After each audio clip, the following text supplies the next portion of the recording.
Is this thing on? What up, YouTube world? The wife sitting here next to me disagrees with the methodology of me doing a shirtless response video, but that's alright. If you've watched my videos before, me without a shirt is probably the best thing you can see out of the myriad of negative, possibly, things that I wouldn't be wearing. But this is a response for James fighton52, his Frown-Upside-Down-Contest, since his Oregon Ducks lost to Stanford and I don't know whoever their black coach is on Saturday. They didn't even have Andrew Luck or Kobe Fleener, and they still beat Oregon, who was supposed to be basically your fantasy draft perfection Madden type team with the fastest show on turf. My team is Northwestern, so I ain't got nothing. He said, talk about your favorite sports memory. Or the happiest time you were with sports. And I really couldn't think of a game.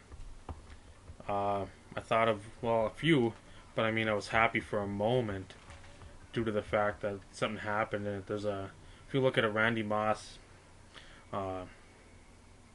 highlight package or whatever on YouTube, there's a game in versus Denver in 2002 or 3 where he catches it about the 15-yard line. Two Denver Broncos converge on him, and he flips it over his head to Mo Williams, who scores for a touchdown. I was at that game, and that's one of the first times I actually cheered for the Vikings because I couldn't believe I just saw what I just saw.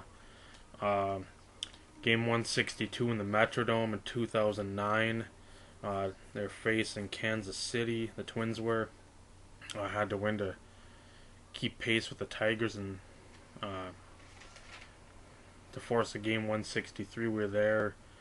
Kubel hit a homer. Kadire hit a homer, and somebody else who I'm forgetting. But Kadire's ball went maybe 2 rows over us, and so I mean that place was just rocking. I don't remember it that loud since probably the 91 World Series against Atlanta. High school hockey, there's been some doozy games up here. In 96, Duluth East. Who'd they play? Eden Prairie, Edina, Roseau, War Road, one of the four. It was like a 3-4 overtime game, and they lost that. I was just about to go to bed, decided to stay up, and that's when it was from got the right or left wing right away, and slap shot, boom, went through, and I mean, it was 1:30 in the morning Central Time. I won't say I was happy, but I was happy I stayed up and watched that.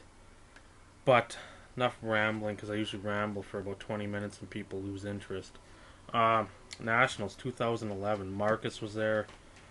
Lambeau Leap fans, saw him, met him, well, met everybody there, but there's a few guys that were standing in line and waiting for TriStar. Had the wrestlers. They had Mr. Kennedy or Mr. Anderson in TNA, Victoria or Tara in TNA, Kurt Angle, and then Ric Flair.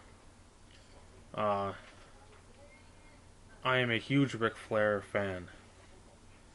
I love, even though his matches basically consist of the same move set, and you pretty much know what's gonna happen, or you know the sequence of moves. He's still an icon. He's still somebody that in the ring was awesome. Out of the ring on the mic, he was phenomenal. I mean, you want to watch wrestling now, there's some good people in the stick, but you go back to the Four Horsemen days when that stuff was starting up in the mid-'80s, and he was just spot on every time with his promos. And at some point in time, if you're a wrestling fan of today's generation, go back, check YouTube. Obviously they got a ton of footage on there. Check out Ric Flair on the microphone giving interviews and whatnot, and I mean, you'll be blown away with some of the stuff and how quick it's bing bang boom.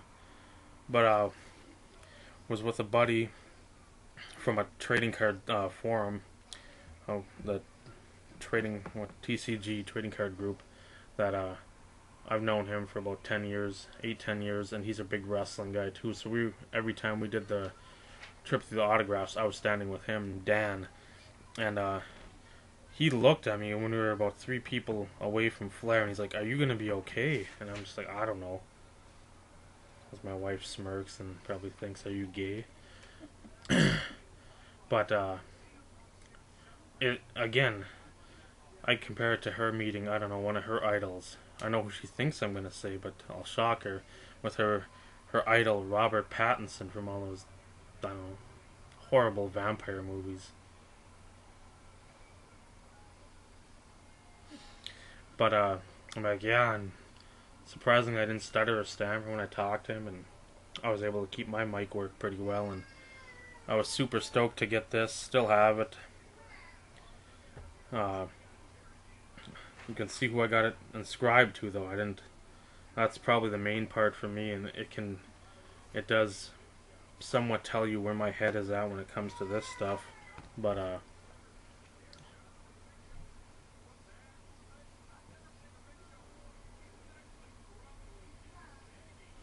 meeting Mr. Flair was just, I mean, he looked like time had not been a friend to him.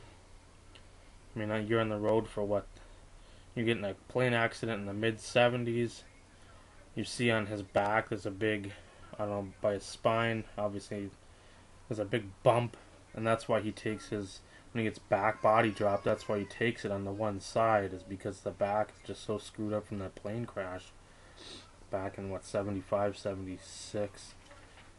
But he just looked like he was worn out, but again, after how many divorces, he still has to wrestle and be active because he's got to pay out so much for all his divorces and whatnot.